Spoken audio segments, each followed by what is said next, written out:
1 minute అదే అధ్యక్ష ఆయనకి ఇండస్ట్రీస్ ఉన్నాయో తెలియదు కానీ 1 minute వినండి ఆయనకు ఉన్నాయో తెలియదు కానీ అమ్మా కూర్చోమ్మా అధ్యక్ష ఆయనకి అధ్యక్ష ఆయనకి పరిశ్రమలు ఉన్నాయో లేదో నాకు తెలియదు కానీ వాళ్ళ అధ్యక్షులు వారికి కొన్ని వందల పరిశ్రమలు ఉన్నాయి అధ్యక్ష. ఏదో అధ్యక్ష రాత్రికి రాత్రి వెబ్సైట్లో తీసారని పెయింటింగ్ వేసారని దగ్గుబాలు మాట్లాడుతుంటే మీరు అట్లా ఆలోచిస్తే ఎలా ఉంటుంది అధ్యక్ష? పరిశ్రమలు ఒక 2 పరిశ్రమలు కలిశాయంటే దానికి ఎన్ని నిబంధనలు ఉంటాయి అధ్యక్ష? రాత్రి వెబ్సైట్లో తీస్తే పరిశ్రమలు వేరైపోతాయి.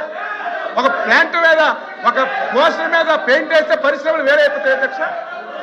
నేను మొదటి నుంచి కూడా చెప్తున్నాను, మీకు నిండా మునిగిపోయారు, ఇందులో నిండా మునిగిపోయారు. ఈ ఇష్యూ మళ్ళీ బయటకు వస్తే ప్రజలు ఎప్పటికే చీకొడుతున్నారు, చెప్పులతో కొడతారని ఇష్యూని బయటకు రాకుండా సంబంధం లేనటువంటి హెరిటేజ్ ఇష్యూని తీసుకొస్తున్నారు అధ్యక్ష. వెబ్సైట్లో తీసిస్తే హెరిటేజ్కి హిందూపురికి ఉన్న సంబంధాలు తెగిపోతాయి అధ్యక్ష. ఒక పరిశ్రమ కలిసి ఉందంటే, కలిసి వ్యాపారం చేస్తుందంటే వెబ్సైట్లో తీస్తే అయిపోతుందా? ఒక్క ఆధారం తండి, ఒక్క ఆధారం. ఏదో వేగ్గా మాట్లాడడం కాదు అధ్యక్ష. మీరు చెప్పండి ఒక పరిశ్రమ కలిసి ఉంటే వెబ్సైట్లో తీసినంత మాత్రాన ఆ పరిశ్రమలు వేడైపోతాయి అధ్యక్ష. ఒక పరిశ్రమ కలిసి ఉంటే పెయింట్ వేసిస్తే వేడైపోతాయి అధ్యక్ష. రికార్డు ఉంటుంది కదా. ఒక్క ఆధారం కూడా లేకుండా వీళ్ళు తప్పు చేశారు. సాక్షాత్తు టీటీడీకి చైర్మన్ గా వ్యవహరించినటువంటి సుబ్బారెడ్డి గారే తిరుపతి లడ్డూలో కల్తీ జరిగింది, ఏవేవి కలిశాయో స్పష్టంగా చెప్పారు.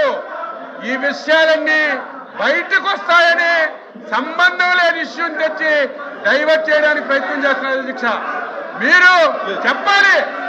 మీరు చెప్పాలి అధ్యక్ష. సంబంధం లేని ఇష్యూలు మాట్లాడి అసలు ఇష్యూని పక్కదో పట్టిస్తున్నారు.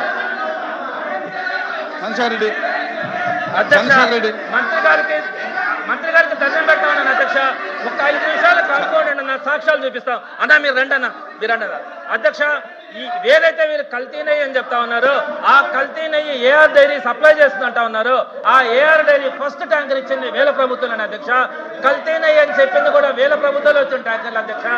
ఆ కల్తీ నెయ్యి వెనక్కి వెళ్ళి వైష్ణవి డైరీ పేరుతో వెనక్కి వస్తే మరలా తీసుకొని కలిపింది వీళ్ళే అధ్యక్ష.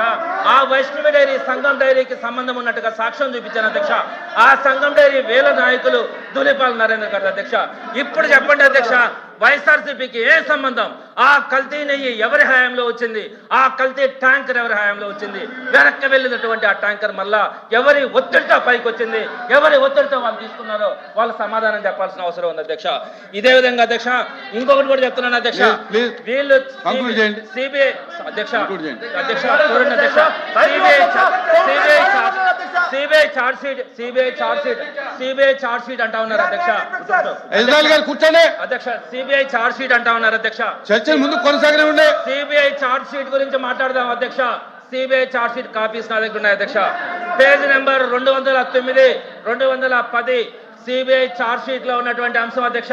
నేను మీకు చదివి వినిపిస్తాను అధ్యక్ష, ఒక్క నిమిషం. The results suggest that this samples of ghee from TTD mainly contains vegetable oils and fats of plant origin, and the possibility of presence of fat from animal origin appears very less and very low, not detected అని వచ్చిందంటే అధ్యక్ష. అంటే Animal fat ఉండడానికి అవకాశాలు లేవని చెప్పి CBI ఒకవేళ ఉన్నది మీదే అధ్యక్ష, ఒకవేళ ఉన్నది మీదే అధ్యక్ష అన్న. మీరు ఇది సిబిఐ చార్జ్ షీట్ అధ్యక్ష. సిబిఐ చార్జ్ షీట్ లో క్లియర్ గా దాంట్లో ఎట్లాంటి ఎనిమల్ ఫ్యాట్స్ లేవని చెప్తే మా హిందువుల మనోభావాలు దెబ్బతిన్నట్టుగా వాళ్ళు ఈ రోజు కూడా మాట్లాడుతున్నారు.